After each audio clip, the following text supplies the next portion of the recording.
KC0 VII, Tom. This is KD0 TLJ Joyce. And It's cold. Yeah, one cold morning here in North Iowa, about 6 o'clock when little Dougie got me up. It was 19 degrees. Yeah, it's not quite the end of October, but we're getting there. You can see the end from here, let's put it that way. Yeah, not good camping weather. Yeah, so we're going to winterize the camper, and TLJ is working on the yard, and so we'll be bopping it up. Come along for the adventure.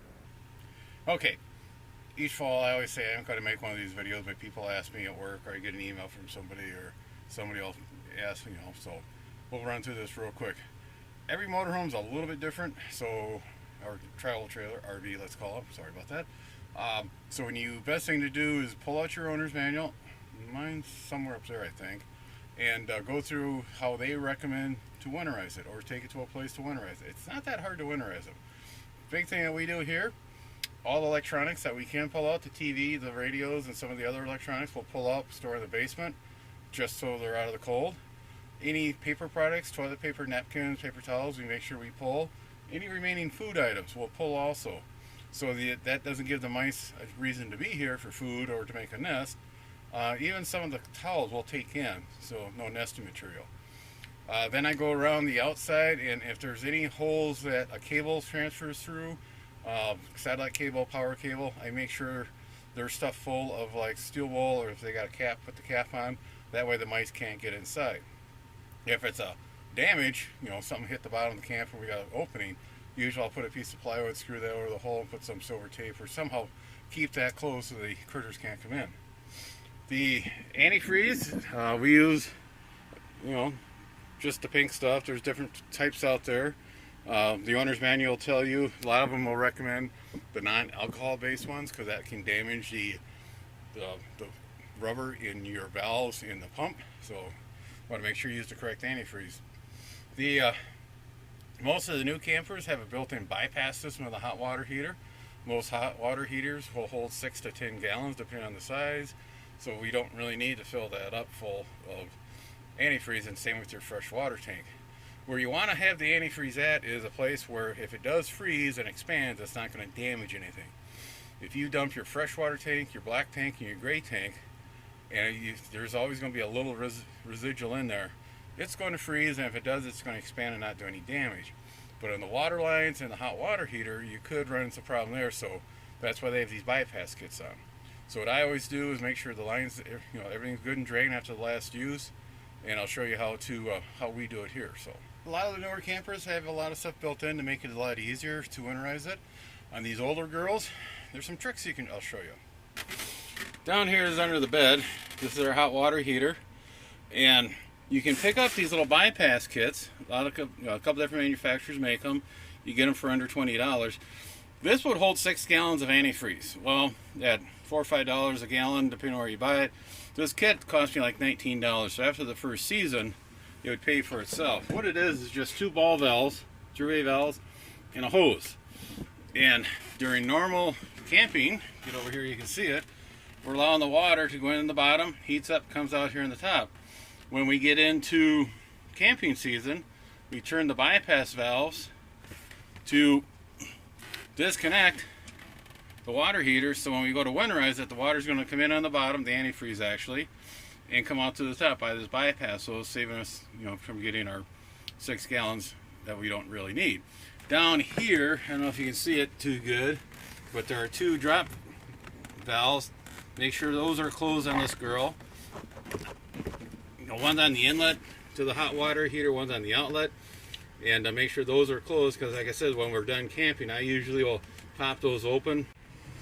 Okay, out here in the hot water heater, this is where your anno rod is, down here, but this one I picked up has a little valve on it you can open and close, and I usually leave this open so if there is any water in here it can dribble out. Your TP switch, make sure that's closed. And a lot of people pull the anno rod out. I recommend not doing that, because that just gives a spot for critters to crawl into. I've seen people stuff like steel wool in there. Yeah, as long as you get the steel wool out, you're okay, but you don't want that in there, get contaminating your water source. So make sure this is left open so it can dribble out. Okay, then we're nearly done at here. Water pump's here. This hose here, This hose here comes from the water tank. It goes into the pump, and that gray line goes to the faucets. What you would normally have to do on an old grill like this is remove this hose and rig up a hose from the pump to a gallon jug of your antifreeze. But you can buy these, again, these old diverter valves under 20 bucks. And it goes on here, so the only thing we have to do is unhook this cap. Then we got our little filler hose. And I'm going to shut the camera down to tighten that up. You want it a little more than snug. Then on the diverter valve, you're going to rotate it up so it sucks it out of the deal. That's good, tight enough. And this goes in to the tank. So we have our little hose going up, around into the tank, and let's turn on the pump. There we go, we got the pump going. Had our narrow lock. Okay, it goes pretty fast. So we got the second one in, turn down the pump, got the line primed, empty tank here. What I like to do, we'll get back over here, hopefully we're not handing out Dramamine. Make sure you run out of the hot side, nice pink color, or whatever color is coming up. Out of the cold, make sure you run some down the drain so you got the trap in the drains done, okay? Same thing here in the bathroom. Big air bubble. Back here in the bathroom, we got our toilet too, again. Make sure we got it in there. And this is the important part. You want to make sure we got some water, if it's antifreeze, in the toilet for an air seal. And the same thing in the shower. We don't really use a shower bathtub a lot, so we don't have to worry about the wand. But if you do use your wand, you want to make sure you run that. And just to make sure, I always like to check around that water heater to make sure we got no leaks. And hey, for once we're good. Okay, we got almost all that empty. The lines are all full. So what we can do, this is the little messy part here. Take that off, put up there, put your cap back on. Now we just got to pull out the electronics, get the cap back on. Okay, I'm going to have to have both hands for this, but there we go. Finger tight. All that to drip down in there. And again, 2 gallons will do enough. Make sure the lines are purged. Your water coming out is the same color as what you put in the tank, and that's it. Okay, got water lines all antifreeze, winterize. Electronics are out. When you pull those out, make sure you pull the batteries out. Learned that the hard way one time. One thing I'll show you over here, I park the camper up on some blocks. I don't know if you can, we're not level. That way, any moisture developing on the roof from the ice and snow melting or rain is going to roll off, and the only thing you got to do on here is just park her up one side on a couple blocks and get her on level. We're all good at making that. That way the ice and snow doesn't build up on the outside. And the only thing I got left to do is put the wheel covers on. She's full of propane, she's full of gas. Takes me about 5 minutes to put the batteries back in. This is our little lifeboat during the summer for winter time. We have lost power up here due to ice storms or high wind storms.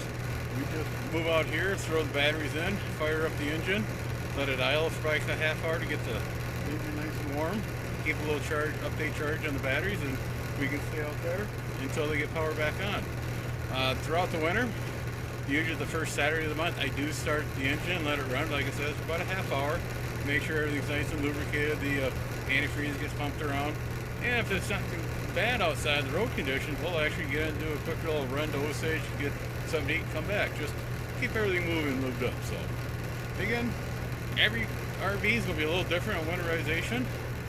One thing is just take your time, don't rush it, make sure you get everything done.